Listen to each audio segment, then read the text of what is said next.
The crystal goblet slipped from Lyra's trembling fingers. Shattered glass scattered across the marble floor like fallen stars, and she dropped to her knees, scrambling to collect the pieces before anyone noticed. Before he noticed, King Kieran Nightfall stood 20 paces away, his storm-gray eyes cutting through the morning light as he reviewed battle reports. Even from her position, she could see the rigid line of his shoulders, the way his jaw clenched when Lord Blackthorn suggested increasing taxes on the outer villages. Her heart hammered against her ribs. 3 years she'd moved through these halls like a ghost, cleaning his chambers while he slept, polishing surfaces he'd never touch. 3 years of loving him from the shadows while he looked through her like she was nothing more than furniture. The northern borders need reinforcement, he said, his voice sharp as winter wind. Send additional patrols. That voice, deep and commanding, it sent shivers down her spine every single time. Not that he'd ever spoken those words to her, no. For lowly Omega maids like herself, he reserved only cold dismissal. As if summoned by her thoughts, his head turned. Their eyes met across the vast chamber, and time stopped. Her breath caught in her throat as those piercing gray eyes locked onto hers, but instead of the recognition she'd dreamed of for so long, she saw only ice.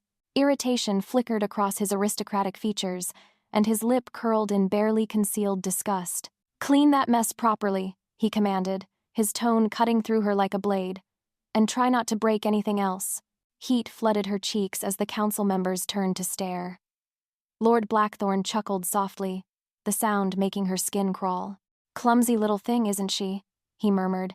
Without another glance, Kieran returned to his reports, dismissing her as easily as breathing. Her chest ached with the familiar weight of rejection, but she forced her hands steady as she gathered the remaining glass. Soon, she told herself. Soon he would see her, really see her. If only she'd known how dangerous that wish would prove to be. Another day. Another endless parade of courtiers, seeking favor, gold, or blood. Kieran settled behind his desk as dawn painted the mountain silver, already dressed in the armor of indifference that had protected him since childhood. The reports spread before him told the same story they always did. Threats from neighboring packs, disputes over territory, nobles playing their petty games while real dangers gathered at the borders. "Your Majesty," Lord Blackthorn began, his oily voice grating against Kieran's nerves. "Perhaps we should discuss the matter of your future bride." The words hit like a physical blow, but Kieran's expression remained carved from stone. Marriage. Another chain to bind him, another weakness his enemies could exploit. He'd watched his father's love for his mother become a weapon that ultimately destroyed them both. "The bloodlines must be preserved," Lady Seraphina added, her pale eyes gleaming with ambition. "The throne requires an heir of noble birth."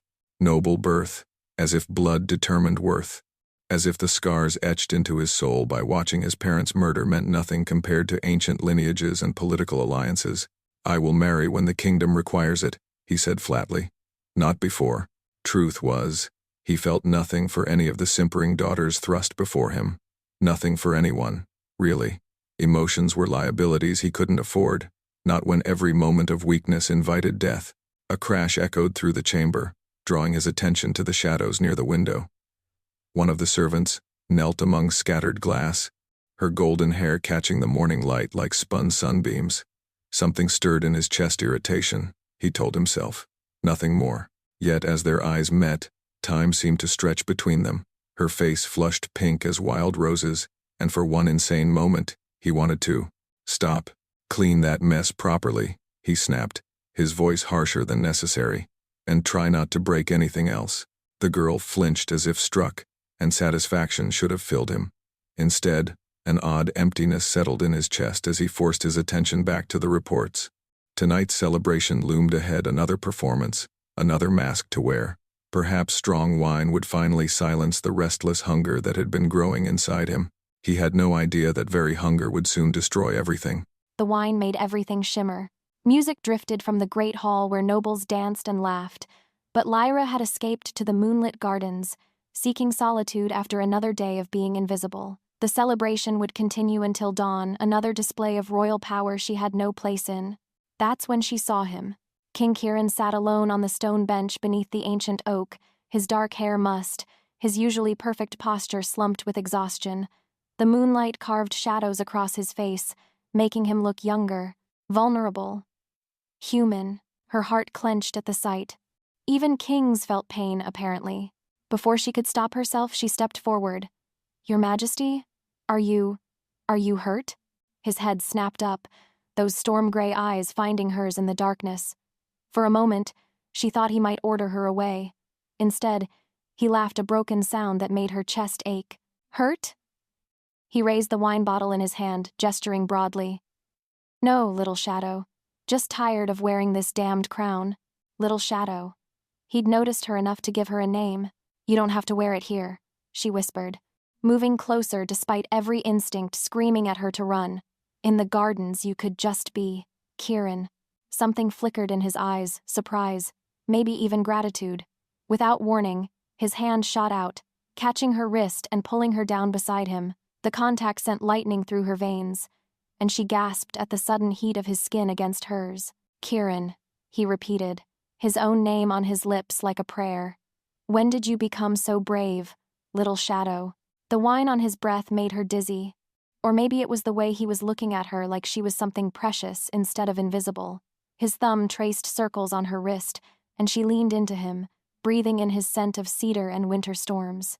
"I've always been brave when it comes to you," she confessed. Time blurred after that. His mouth found hers, desperate and hungry, and she poured 3 years of longing into that kiss. His hands tangled in her hair as they tumbled onto the soft grass. And for one perfect night, she wasn't a servant, and he wasn't a king. They were just two souls finding each other in the darkness. Come morning, she'd learn how wrong she was. Sunlight stabbed through Kieran's skull like molten daggers. He groaned, pressing his palms against his temples as consciousness crawled back with all the grace of broken glass. The taste of wine and something else, something sweet and forbidden, lingered on his tongue, making his stomach churn with more than just alcohol. Movement beside him made his blood freeze. Golden hair spilled across his chest like silk, and the scent of wild flowers and innocence filled his nostrils. An Omega. In his bed. In his private chambers where no servant should ever. What the hell? The words tore from his throat as he bolted upright, sending the girl tumbling to the floor with a startled cry.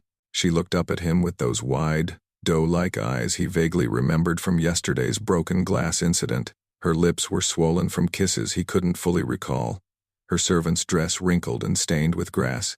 The sight of her disheveled and vulnerable on his marble floor sent rage coursing through his veins like liquid fire. "How dare you?" he snarled, his alpha dominance rolling off him in waves that made her whimper. "How dare you climb into my bed like some common whore?" Tears spilled down her cheeks, but she didn't move, didn't speak, just stared at him with those damned eyes that seemed to see straight through to his soul. The chamber doors burst open, and his worst nightmare materialized. Lord Blackthorn stood in the doorway, his pale eyes drinking in the scene with obvious delight. Behind him, Lady Seraphina's mouth curved into a satisfied smile. "Your Majesty," Blackthorn purred. "We came to discuss the morning reports, but it seems we've interrupted something." Kieran's world tilted on its axis. The political implications crashed over him like an avalanche. An Omega servant in the royal bed. Witnesses to confirm it, his reputation hanging by a thread.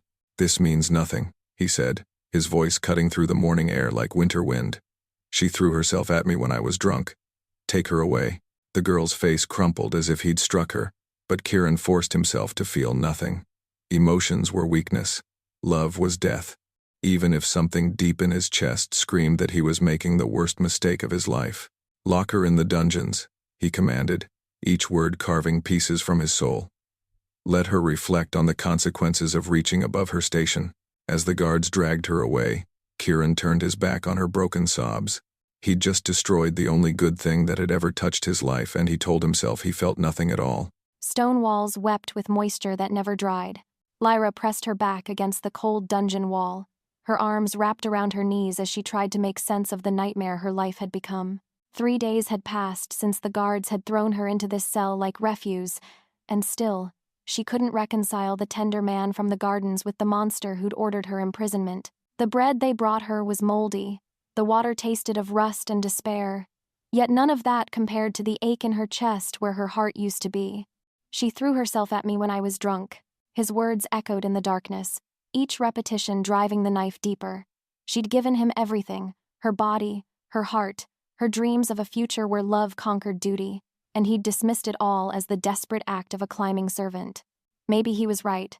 Maybe she'd been a fool to believe one night could change anything. Her stomach churned, and she pressed a hand to her mouth as nausea rolled through her in sickening waves.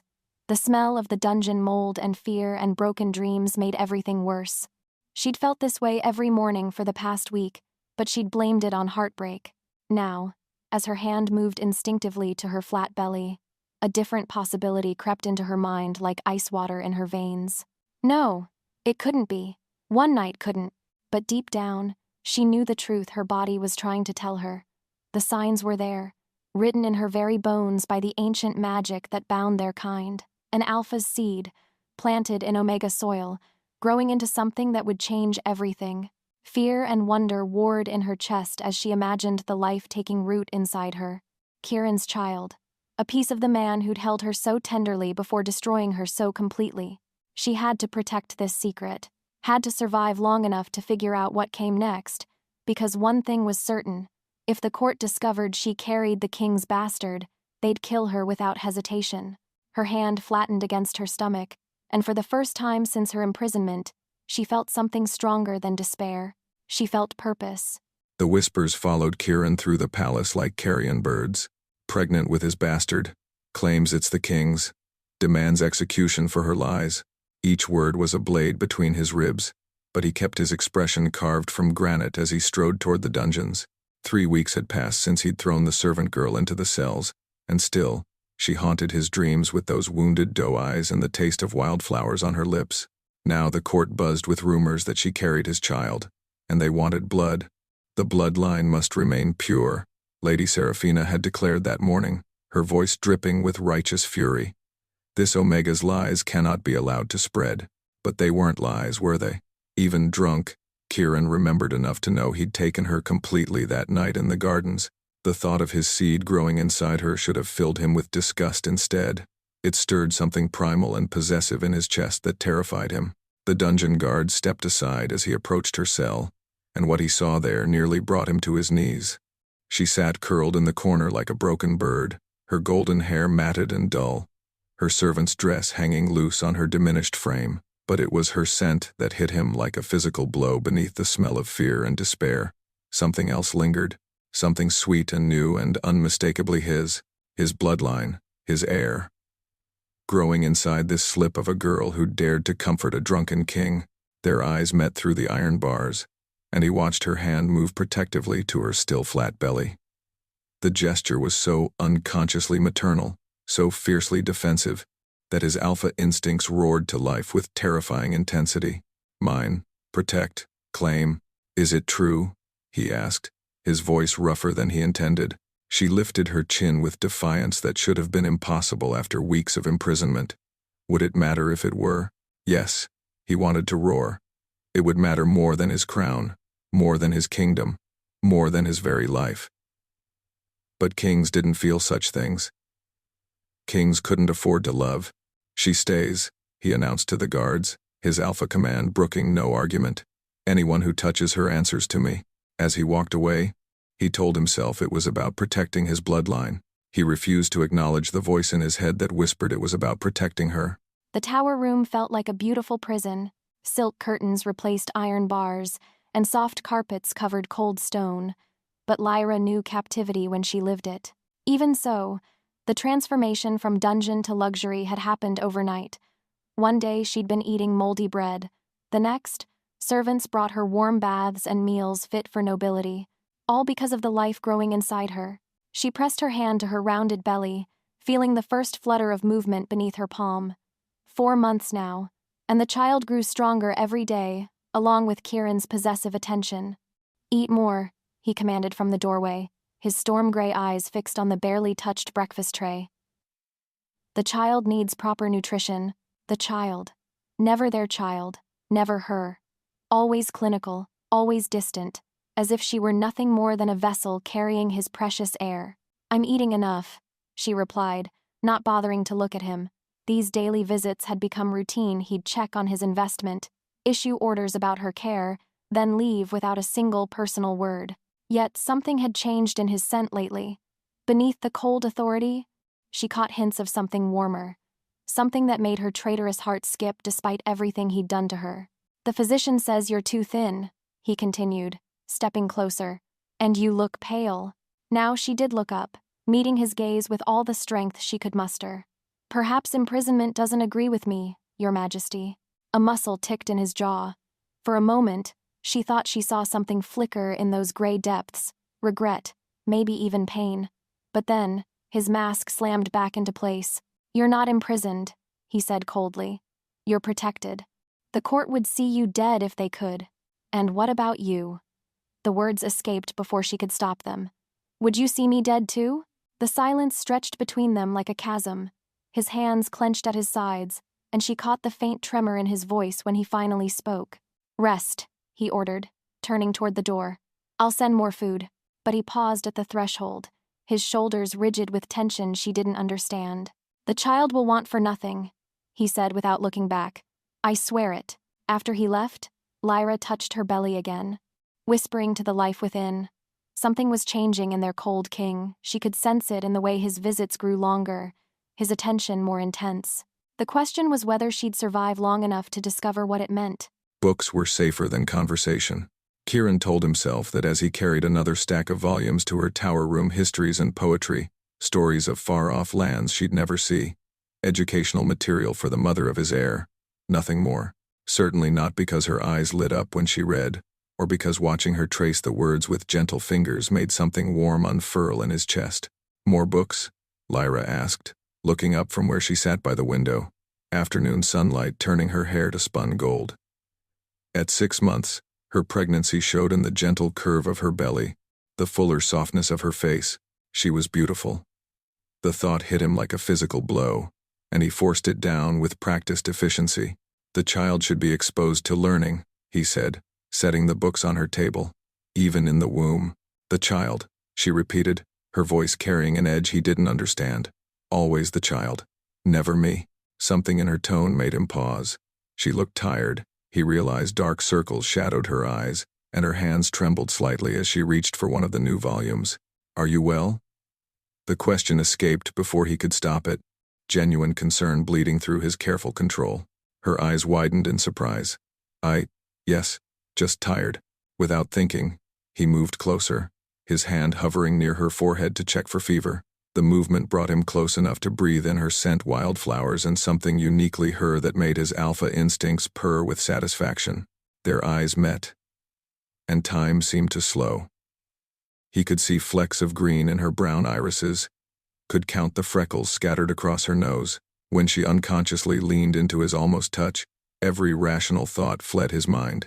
"Lyra," he breathed, her name falling from his lips like a prayer. The sound seemed to break whatever spell held them, and she jerked back, wariness replacing the softness in her gaze. "Thank you for the books, Your Majesty," she said formally, the distance between them suddenly vast as an ocean. He nodded curtly and turned to leave, but her voice stopped him at the door. "The baby moved today," she said quietly. "Strong kicks. I think it might be an alpha." Pride swelled in his chest, fierce and unexpected. His child strong and growing, carrying the power of 2 bloodlines. But beneath the pride, something else stirred. Something that had nothing to do with heirs and everything to do with the woman carrying his heart's greatest secret. "Good," he managed, his voice rougher than intended. "That's good." As he walked away, Kieran tried to ignore the truth, clawing at his walls. This wasn't about an heir anymore. This was about her, and the thought of anyone threatening that bond made his alpha instincts roar with possessive fury he couldn't name. Pain tore through Lyra's body like lightning splitting the sky.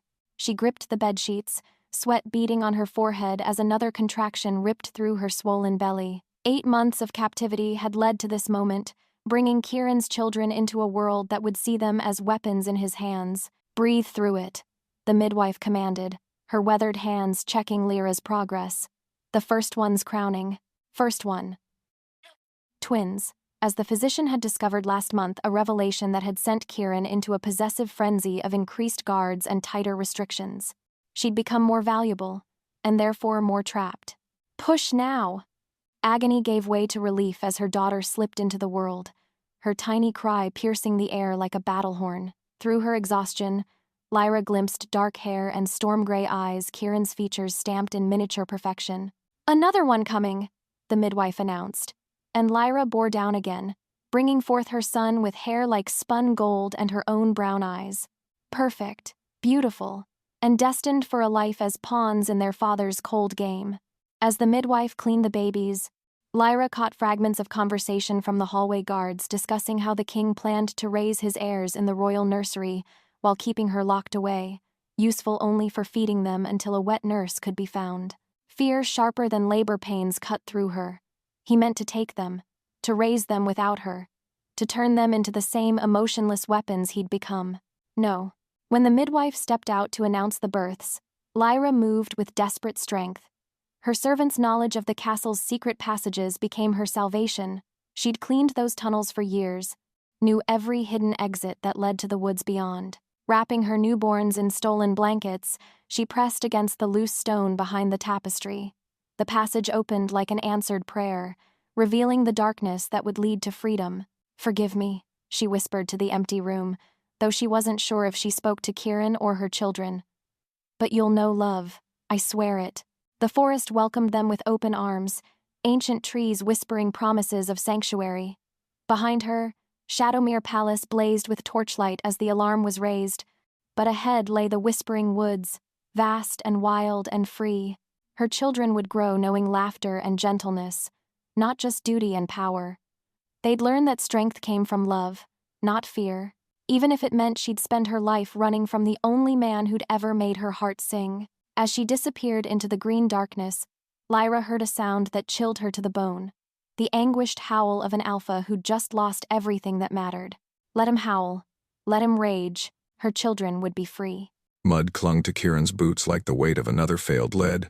He knelt beside the cold campfire, his fingers tracing the ashes that had been dead for days. The scout's report had been so promising, a woman with golden hair and twin children, heading north toward the mountain passes. His heart had hammered with desperate hope as he'd ridden hard through 2 nights to reach this remote clearing. But the tracks told a different story. A merchant family, judging by the wagon wheel ruts. The woman was too old, the children too young. Another dead end, in an endless maze of disappointment. Something glinted in the grass near his feet, a small wooden horse, carved with loving detail and painted bright red. For one heart-stopping moment, he thought of Finn's beloved toy, left behind during their escape. His hand shook as he picked it up, hope and despair warring in his chest. Wrong size, wrong color, wrong everything. With a roar of frustration, Kieran hurled the toy into the trees. It struck an oak trunk with a hollow thud before falling to the forest floor, as broken as he felt. 3 years of searching, 3 years of following every whisper, every rumor, every desperate hope that led nowhere. The rain began again, cold drops that soaked through his traveling clothes and chilled him to the bone. He should return to the palace, to the warm chambers and endless responsibilities waiting for him. But the thought of facing another night in that empty bed, another morning without his children's laughter, made his chest ache with fresh grief. "Your Majesty." Captain Morris appeared through the trees, his expression carefully neutral. "The council is waiting." The council chamber reeked of failure and cold tea when they finally returned. Maps covered every surface, marked with red ink that showed the expanding search zones, the dead ends, the countless trails that led nowhere. 3 years of this riding out with hope, returning with nothing but mud and disappointment. "Your Majesty," Lord Blackthorn ventured carefully as Kieran slumped into his chair, still wearing his rain-soaked traveling clothes. "Perhaps it's time to consider." "No." The word cracked like a whip, silencing the room. Kieran's eyes never left the map spread before him, his finger tracing the latest reported sighting near the eastern border. Another false lead, like all the others. "The kingdom needs stability," Lady Seraphina pressed, her voice honey over steel. "A proper queen, legitimate heirs." Kieran's head snapped up, his alpha dominance rolling through the chamber in waves that made every wolf present bare their necks in submission. "My heirs are legitimate, and they're out there." The truth clawed at his chest with relentless hunger. Every night, he dreamed of storm-gray eyes and golden hair, of tiny hands that would fit perfectly in his palm, his children growing up somewhere beyond his reach, learning to walk and talk and laugh without him. "The search parties found tracks," he continued, his voice hoarse from giving the same orders for months. "Fresh ones, heading toward Moonridge Village, double the patrols. Sir, Captain Morris spoke carefully. Those tracks could belong to anyone. We've chased dozens of false leads. Then we'll chase dozens more. Kieran stood, his chair scraping against stone. Until we find them. What he couldn't tell them was that his wolf had been restless for weeks, pacing beneath his skin with an urgency that felt like prophecy. Something was coming. Something that would change everything. Expand the search to the Northern Territories, he commanded, his voice carrying the weight of absolute authority. And double the reward. Someone, somewhere, has seen them. As his counsel filed out with resigned expressions, Kieran returned to his maps. Somewhere in the vast wilderness beyond these walls, his family lived and breathed and dreamed. He would find them, even if it took the rest of his life. The cottage smelled of herbs and fresh bread, nothing like the cold stone of palaces. Lyra hummed softly as she ground healing roots, her movements practiced after 3 years of building a life from nothing. Through the window, she could see her children playing in the garden area, with her father's determined scowl as she tried to climb the apple tree, and Finn with his gentle smile as he helped his sister reach the higher branches. They were perfect, happy, free. But sometimes, in quiet moments like this, she remembered the desperate woman who'd stumbled into this village during a thunderstorm, clinging to 2 newborn babies and nothing else. 3 years ago, rain had lashed her face as she'd stumbled through these same streets, her twins wrapped in a cloak that offered little protection from the storm. Every step had sent pain shooting through her healing body, but she'd forced herself forward, driven by desperation and a mother's fierce love. When little Finn had fallen ill with lung fever, when the village healer had given up hope, she'd fought for his life with every scrap of knowledge she possessed. Willow bark tea for the fever, steam from pine needles to clear his lungs, calendula poultices to ease his breathing. She'd saved him, and in doing so, had found her purpose. Elena Ashford, they called her now, the widow who'd appeared during the storm and stayed to heal their sick, mend their wounds, ease their suffering. Here, her worth wasn't determined by bloodline or status, but by her ability to bring hope to the hopeless. "Mama, look," Arya called, finally reaching her goal and hanging upside down from a sturdy branch. "I'm a bat." "Very impressive, little wolf," Lyra laughed, her heart swelling with the kind of joy she'd never imagined possible during her days as a palace servant. A commotion at the village edge made her freeze, her enhanced hearing picking up the thunder of hoofbeats and the sharp bark of orders. Her blood turned to ice as she recognized the authority in those voices, royal guards, systematic and thorough. "No, not yet. Not when we've been so careful." "Arya, Finn," she called, forcing calm into her voice. "Come inside for lunch." But as her children ran toward her, chattering about their morning adventures, Lyra saw him. Kieran sat atop a midnight black stallion at the village's main road, his presence commanding even from a distance. 3 years had changed him. His face was leaner, marked by lines of exhaustion and obsession. His dark hair was longer, less perfectly controlled. But those storm-gray eyes, those eyes swept the village like a predator scenting prey. And when they found her standing in her cottage doorway, the world stopped. Recognition blazed across his features, followed by something so raw and desperate it took her breath away. In that moment, she saw not the cold king who'd cast her aside, but the broken man who'd been searching for 3 years. For a heartbeat, she was transported back to moonlit gardens and gentle touches, to the man who'd held her like she was precious instead of disposable. But then reality crashed back, the rejection, the imprisonment, the years of building a life without him. Their eyes locked across the distance. And Lyra felt the old pull, the magnetic force that had drawn them together despite every reason they should stay apart. Her children pressed against her legs, sensing her tension. "Mama?" Finn whispered. "Who is that man?"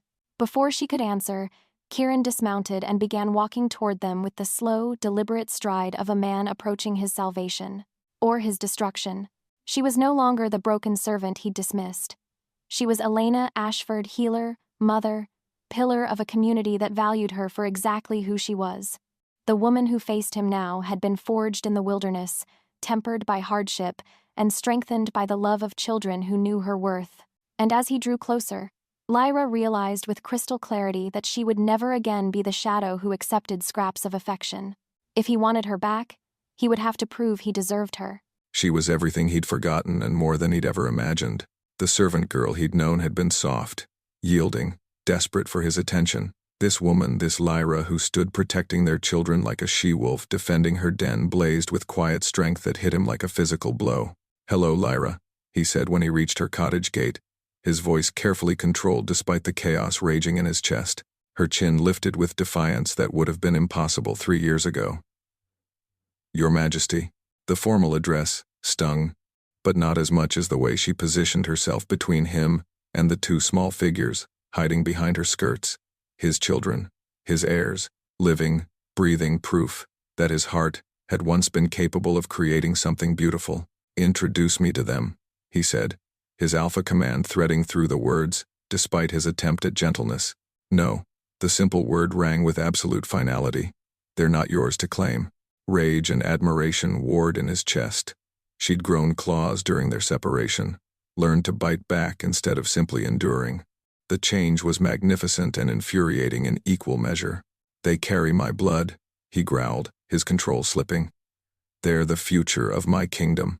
"They're children," she snapped, her brown eyes blazing with maternal fury. "Not political tools, not weapons.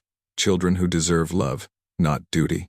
The accusation hit its mark, and for a moment, Kieran saw himself through her eyes, the cold king who'd reduced their miracle to matters of bloodline and succession, the man who'd thrown her in a dungeon for the crime of loving him. "Come home with me," he said, his voice rougher than intended. "All of you. Let me try to do better." Something flickered in her gaze, hope, maybe, or memory of the man who'd held her in moonlit gardens. But then her walls slammed back into place.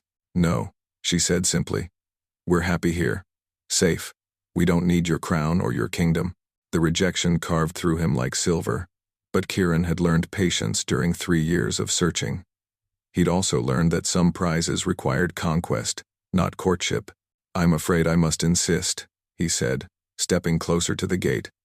Behind him, his guards moved into position, not threatening, but undeniably present. "My heirs belong in the palace. And if I refuse?" He met her gaze steadily, letting her see the iron beneath his carefully controlled exterior. "Then I'll carry you home." "But you're coming home, Lyra. All of you." Her face went pale, but her voice remained steady. "You would force us?" "I would do whatever it takes," he admitted, the truth bitter on his tongue. "I've spent 3 years going slowly mad without you. I won't spend another day apart." As understanding dawned in her eyes, Kieran hated himself for the fear he saw there. But he hated the thought of losing her again even more. The palace felt alive again with the sound of children's laughter. Kieran paused outside the royal nursery, watching through the cracked door as Arya chased her brother around the room while Lyra sat nearby, mending a torn dress with careful stitches. 3 weeks since he'd brought them home, and still the sight of his family under his roof felt like a dream he might wake from at any moment. "The northern delegation has arrived," Captain Morris reported quietly. "They're asking about the new residents." The barely concealed distaste in his captain's voice made Kieran's jaw clench. The whispers had started the moment they'd returned in Omega and her bastards polluting the royal bloodline. The king's madness finally complete.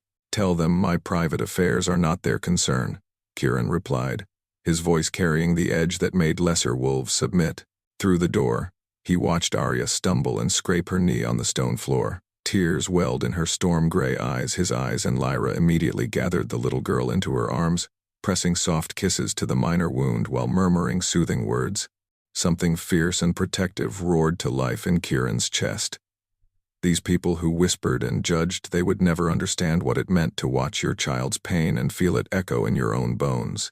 "Perhaps," Morris continued carefully, "it would be wise to consider separate quarters for the lady and her children." To avoid complications, Kieran's alpha dominance flared, filling the corridor with the scent of barely leashed violence. "My family stays where I can protect them. Anyone who suggests otherwise can discuss the matter with my wolf." Morris paled and bowed hastily. "Of course, Your Majesty." As his captain retreated, Kieran remained frozen outside the nursery door, caught between the desperate need to enter and claim his place among them, and the cold certainty that he didn't deserve it. Inside, Lyra looked up as if sensing his presence. Their eyes met through the gap, and for a moment, Her walls dropped enough to show him the exhaustion beneath her careful composure. Palace life was wearing on her the constant scrutiny, the whispered insults, the knowledge that every noble in the kingdom wanted her gone. But when Arya called for Papa to see her wounded knee, Lyra's expression hardened again. She turned away, dismissing him with devastating efficiency. Message received. He could force her to live here, but he couldn't force her to let him into their private moments. Not yet, but Kieran was learning patience. And every day they remained under his protection was another day to prove he could be more than the monster she remembered, even if the rest of the kingdom thought he'd lost his mind for trying. Fever burned through Lyra's body like wildfire. She thrashed against silk sheets that felt like chains, her skin blazing hot one moment and ice-cold the next. Voices drifted around her, physicians arguing, servants whispering, children crying somewhere beyond the haze of sickness. "Mama's sick," Arya sobbed, her small voice cutting through the fog. Why won't she wake up? Through her delirium, Lyra felt strong hands lifting her, supporting her weight as cool water touched her lips. The scent of cedar and winter storms filled her nostrils, familiar, comforting, dangerous. "Drink," Kieran's voice commanded softly, his arm cradling her against his chest. "You need to stay hydrated." She wanted to pull away, to maintain the careful distance she'd built between them over the past weeks, but her body betrayed her, seeking the solid warmth of his presence like a moth drawn to flame.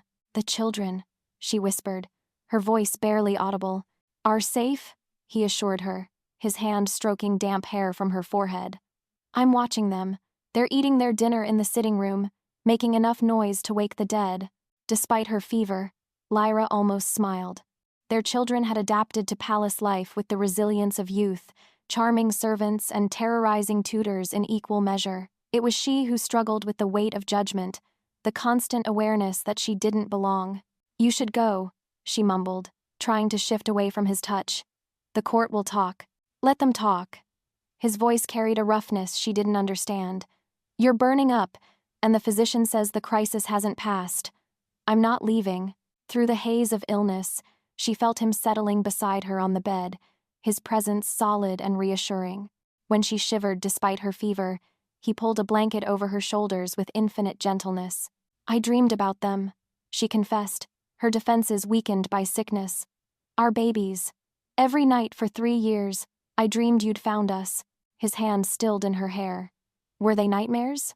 The question held such careful neutrality that she opened her eyes to study his face.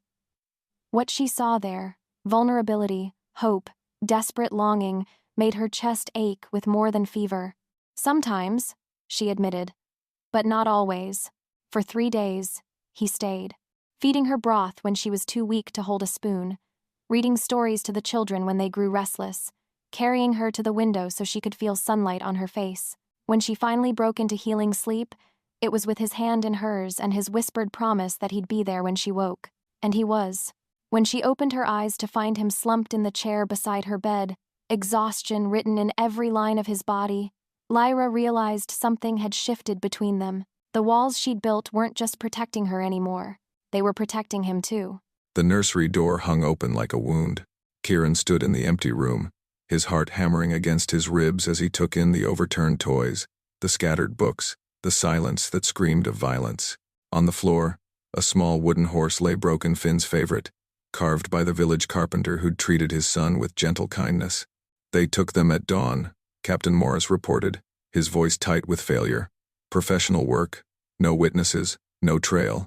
The scent of foreign wolves lingered in the air, mixed with something else that made Kieran's alpha instincts roar with murderous rage. Fear. His children's fear.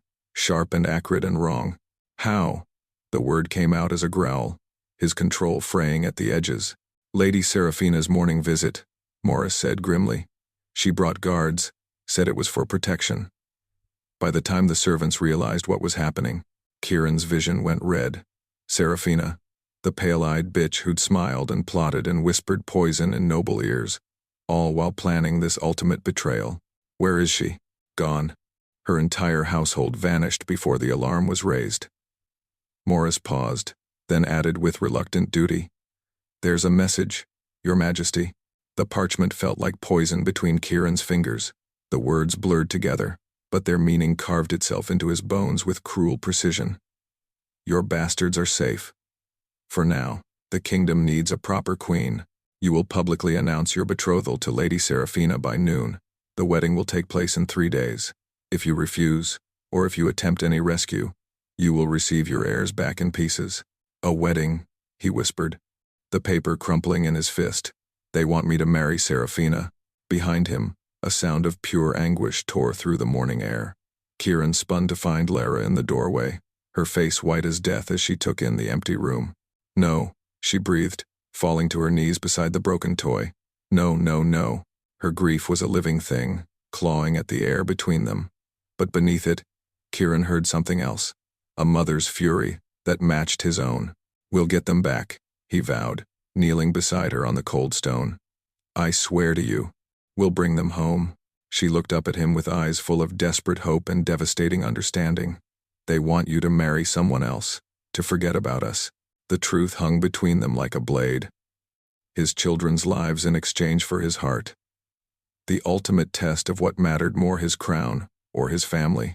Never, he growled, pulling her against his chest as she broke apart in his arms. There has to be another way.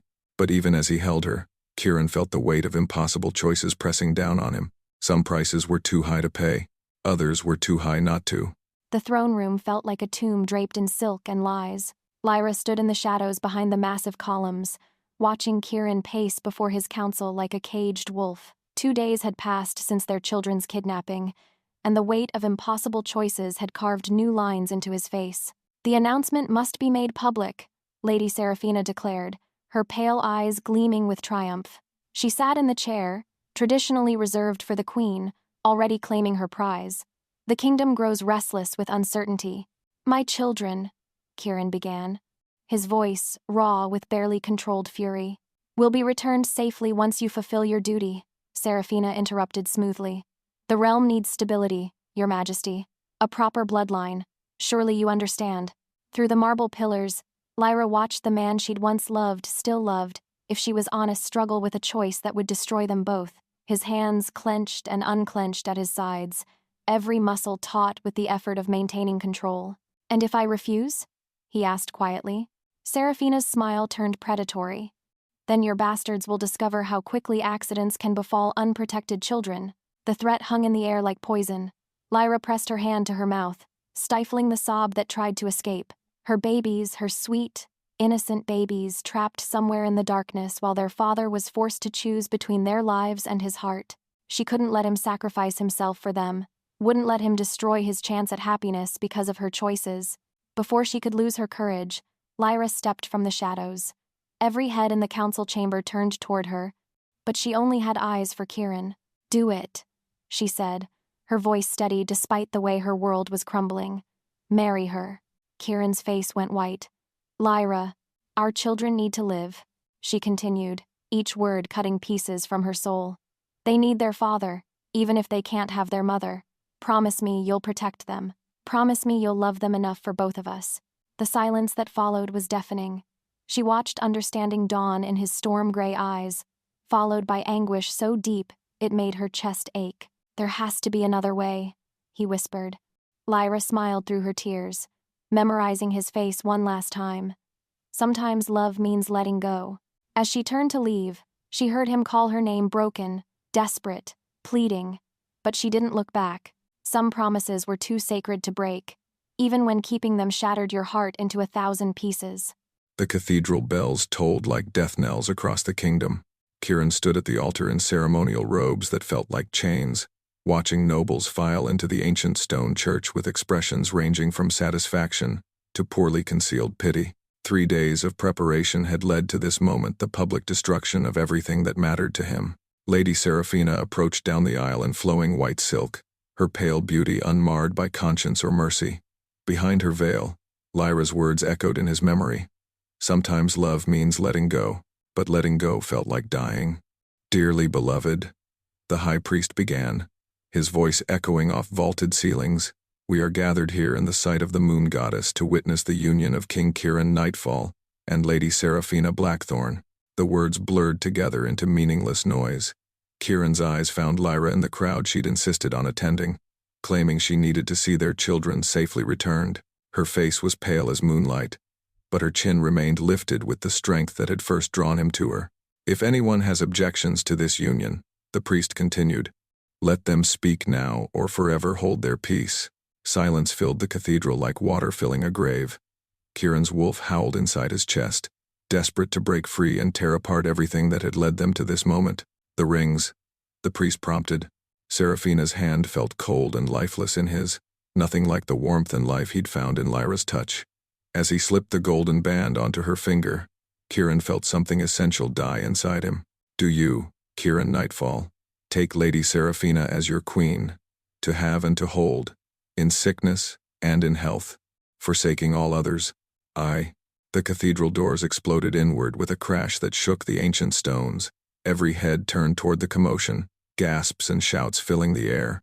And there, silhouetted against the afternoon light, stood a small figure with storm-gray eyes and dark hair streaming behind her like a battle banner. Papa! Arya's voice cut through the chaos like a blade. Papa, help us! Time stopped. The world tilted. And in that single, impossible moment, Kieran's heart remembered how to beat. His daughter, dirty, frightened, but gloriously alive, had found her way home. The world exploded into chaos and hope.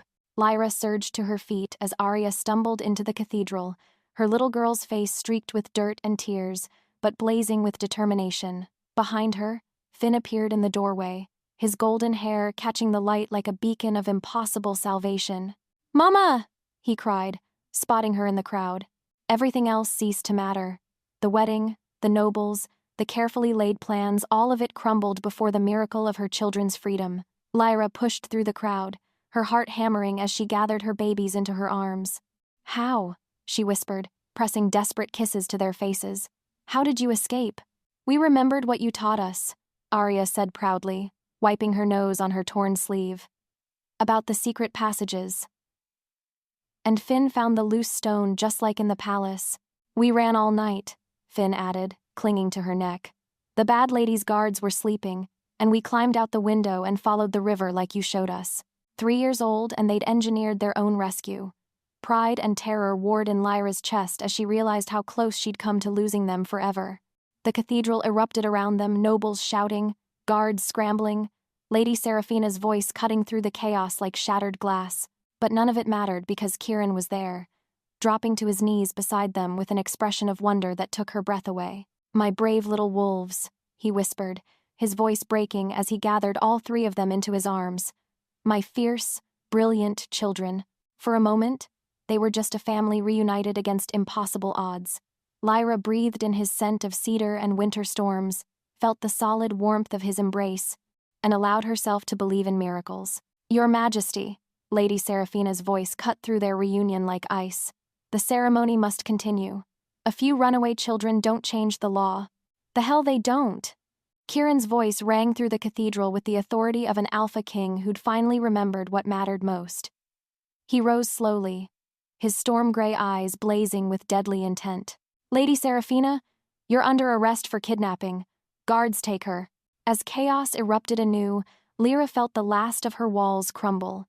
This was the man she'd fallen in love with, not the cold king, but the fierce protector who would move heaven and earth for his family. The great hall had never felt so alive with tension. Kieran stood before his assembled court, his ceremonial wedding robes replaced with simple clothes that felt like freedom. Beside him, Lyra held their children close, her presence grounding him in ways he'd never imagined possible. After years of ruling through fear and distance, he was about to do something unprecedented. He was about to choose love over duty in front of the entire kingdom. "Lords and ladies of the realm," he began, his voice carrying the weight of absolute authority. "Today you witnessed an attempted wedding built on lies and coercion. What you didn't see was the truth behind it." Murmurs rippled through the crowd. Lord Blackthorn shifted nervously in his seat, while other nobles exchanged worried glances. They sensed change coming, the kind that would reshape everything they thought they knew about their king. "Lady Seraphina orchestrated the kidnapping of my children to force my hand," Kieran continued, his alpha dominance filling the hall until every wolf present felt the urge to bare their necks. "She sought to use innocent lives as bargaining chips for political power." "Your Majesty," Lord Blackthorn interjected carefully. "Surely the bloodline requires—" "The bloodline," Kieran interrupted, his voice sharp as winter wind, stands before you now. He turned toward Lyra and their children, his expression softening in ways the court had never seen. Arya clutched her wooden horse, somehow rescued during their escape, while Finn peered out from behind his mother's skirts with curious eyes.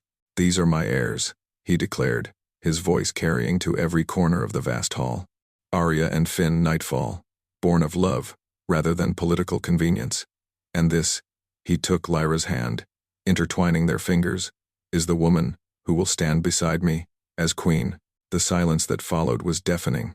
Some nobles looked scandalized, others thoughtful. A few even smiled, as if they'd been waiting years for their king to show such humanity. "Any who object to this decision," Kieran continued, his tone carrying unmistakable warning, "are welcome to challenge me personally. But know this, I have spent too many years ruling through duty alone. Love has made me stronger, not weaker. And I will protect what's mine with every breath in my body." The hall erupted in a mixture of applause and heated debate, but Kieran only had eyes for his family. When Lyra looked up at him with tears streaming down her face, he saw not just acceptance but fierce pride. "I love you," he whispered against her ear, his voice rough with emotion. "My heart, my soul, my everything." As the court argued and celebrated around them, Kieran finally understood what his father had died trying to protect. Some things were worth more than crowns. The royal chambers felt different now, not like a prison, but like sanctuary. Lyra sat on the edge of the great bed, watching Kieran read bedtime stories to their children. Arya had claimed his lap with typical determination, while Finn curled against his side, both of them fighting sleep despite their exhaustion from the day's adventures. "And the brave little wolves lived happily ever after," Kieran finished, his voice gentle in the lamplight. "Like us, Papa?" Arya asked, her storm-gray eyes already drooping. "Exactly like us, little wolf." He pressed a kiss to the top of her dark head, then gathered both children in his arms to carry them to the smaller bed that had been moved into their chambers. "Sleep now. Tomorrow we'll start building something new." As he tucked them in with practiced ease, Lyra marveled at the transformation 3 years had wrought. The cold king who'd once dismissed her as nothing had become a devoted father who spoke to their children with infinite gentleness. "They're perfect," she whispered when he returned to her side. "They're ours," he replied simply, pulling her into his arms with the reverence of a man who'd nearly lost everything. "All of this, you, them, this family we've built, it's more than I ever dared dream." Outside their windows, the whispering woods stretched toward the horizon, moonlight painting the ancient trees silver. Somewhere in those depths, she'd once run with their newborn children, desperate to give them freedom. Now they were choosing to stay, not from captivity, but from love. "The court will adjust," Kieran continued, his fingers tracing gentle patterns along her spine. "Some will leave, but those who remain will serve a kingdom ruled by both strength and compassion." "And if they don't adjust?" she asked, though she already knew the answer. His smile turned predatory in the darkness. "Then they'll discover exactly how protective an alpha king can be when his family is threatened." The promise sent shivers down her spine, not of fear, but of deep satisfaction. After years of hiding in shadows, she finally had a mate who would stand beside her in the light. "I love you," she whispered against his lips, tasting the words like honey after years of bitter longing. "And I love you," he replied, his voice rough with emotion. "My queen, my heart, my home." As they held each other in the moonlit chamber, their children sleeping peacefully nearby, Lyra knew they'd finally found what they'd been searching for all along. Not just love, but belonging. Not just passion, but peace. They were home. The training grounds echoed with the sound of children's laughter and mock battle cries. Queen Lyra stood at the edge of the practice field, her hand resting protectively over the gentle swell of her belly where their third child grew. At 8 years old, Arya moved with the deadly grace of her father, her wooden sword flashing as she sparred with Captain Morris's son. Beside her, Finn preferred strategy to swordplay, directing a group of younger pups in formation drills with the patience of a born teacher. "They're getting stronger every day," Kieran murmured, appearing at her side with the silent grace that had once made him such an effective hunter of enemies. Now, that predatory skill was reserved for protecting his family and kingdom. "Just like their parents," Lyra replied, leaning into his warmth as they watched their children thrive. "Though I think this little one might be different." His hand covered hers over her rounded stomach, and she felt the familiar flutter of movement beneath their joined palms. Another alpha? Maybe. Or maybe our first beta, someone to bridge the gap between dominance and submission, to help others find their place. She smiled up at him, remembering the timid servant girl who'd once believed herself worthless. The kingdom could use more leaders who understand that strength comes in many forms. The changes they'd implemented over the past 5 years had transformed not just the palace, but the entire realm.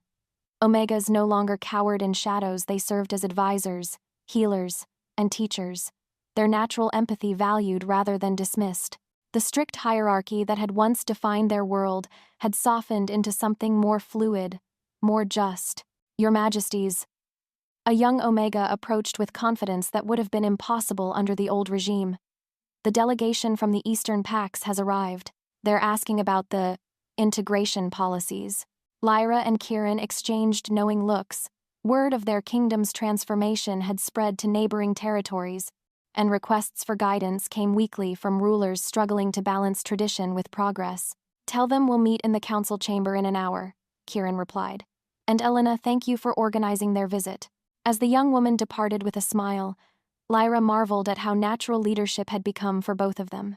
The cold king who'd once ruled through fear now governed with wisdom tempered by compassion, while she had grown into a queen who commanded respect through strength rather than demanded it through birthright. Race you to the oak tree, Arya called out, her challenge directed at a group of noble children who'd once been taught to sneer at lesser bloodlines. Now they played together without thought to rank or station, their parents slowly learning that their children's happiness mattered more than ancient prejudices. Not all changes come easily, Kieran observed, watching Lord Blackthorn's son help Finn to his feet after a particularly enthusiastic tackle. But they do come, because you showed them that love doesn't make a king weak, Lyra said, her voice soft with pride. You proved that a ruler who fights for his family will fight twice as hard for his people. As evening painted the sky in shades of rose and gold, they gathered their children and walked back toward the palace together. The whispering woods stretched beyond the walls, no longer a place of exile but a reminder of the journey that had brought them home to each other. That night, as Kieran read bedtime stories to Arya and Finn, tales of brave Omegas and kind Alphas, of love, conquering duty, and families forged by choice rather than blood, Lyra knew their greatest victory wasn't the kingdom they'd transformed. It was the legacy they were building, one story at a time. In the moonlight streaming through their windows, 3 generations of love slept peacefully. The king who'd learned to feel, the queen who'd learned her worth, and the children who would grow up knowing that the greatest crown of all was worn by those brave enough to choose love over fear. And they all lived happily, powerfully, authentically, ever after.